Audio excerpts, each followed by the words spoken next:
Hi, my name is Nurassyl Battalgazy, and I'm 27 years old, and currently I'm a PhD student at Sustainable Minerals Institute at the University of Queensland in Brisbane. Before that, I had a bachelor and master degree at Nazarbayev University.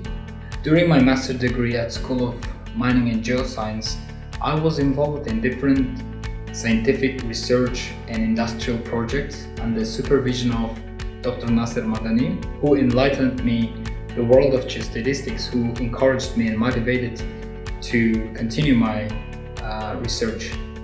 And right now, my project topic is related to geostatistics partially, and application of machine learning and artificial intelligence.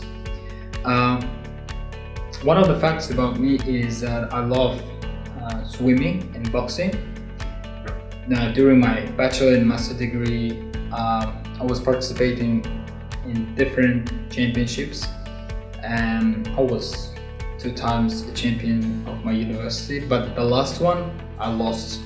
I never regret about this because that was my fault. I wasn't practicing my boxing skills, and one of the things that you learn is you have to constantly practice what you can do, or someone else can win you.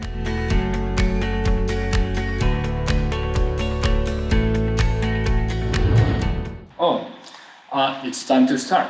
So have you ever thought about what watches or mobile phone or even this camera are made of? Probably they are made of different variety of metals, plastic, glass. For example, gold and silver, they are not only used for decoration or bijouterie, they can also be used for the wirings of the phone. Mined materials are needed to construct different things like roads, houses, libraries that we need, and vehicles. To make computers or satellites, and to generate electricity and other goods and services that we people enjoy. But how we get this material from the Earth's crust, and how we find it, and most importantly, how we are assessing the size, the value of the mineral deposit or ore body. So in every mining project, before starting to excavate it, we need to construct block model. What is a block model?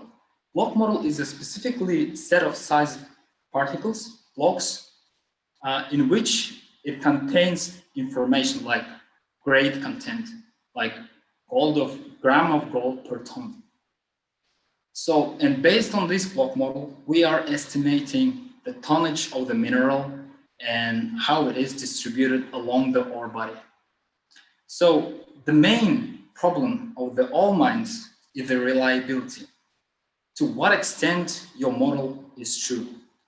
And just imagine that we have 2 drill holes. The holes from you are taking the samples from the holes and sending to the laboratory. And after laboratory analysis, you're getting the information like gram of gold per ton. And let's say we have 3 grams per ton here and 5 grams per ton here. So by simple interpolation, you may get 4, for example. But in fact, it can be anything. It can be even 0, because every mine is so unique.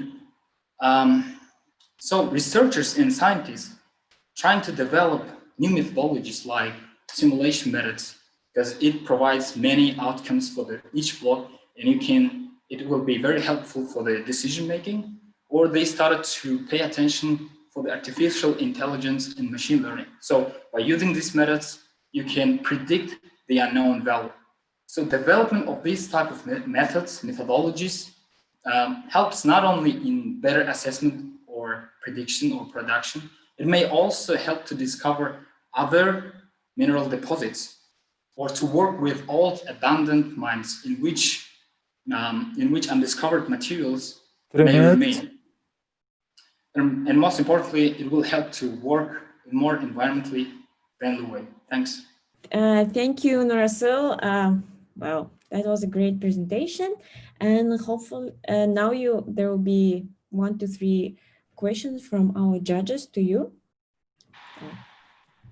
Thank you, Nurassyl, for your presentation. My question is, are there any specific peculiarities in Kazakhstan's mining industry in terms of science compared to other countries? Basically, we have one good research center in Nazarbayev University, and I was a member of geostatistical group, and we were trying to handle this problem. And me and my professor, Nasir Madani, we were working with industry to help them to construct the block model, which is focused on getting a more reliable block model. Mm-hmm. Okay, thank you. Does this block model take anything into account about the environmental effects of mining? Environmental effects.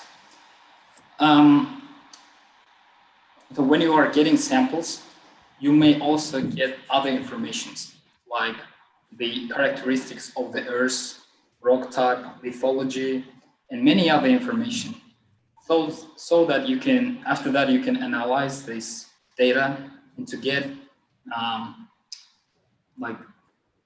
image of the earth, how it's structured, how the earth is structured, but not about the environmental. I cannot say it's.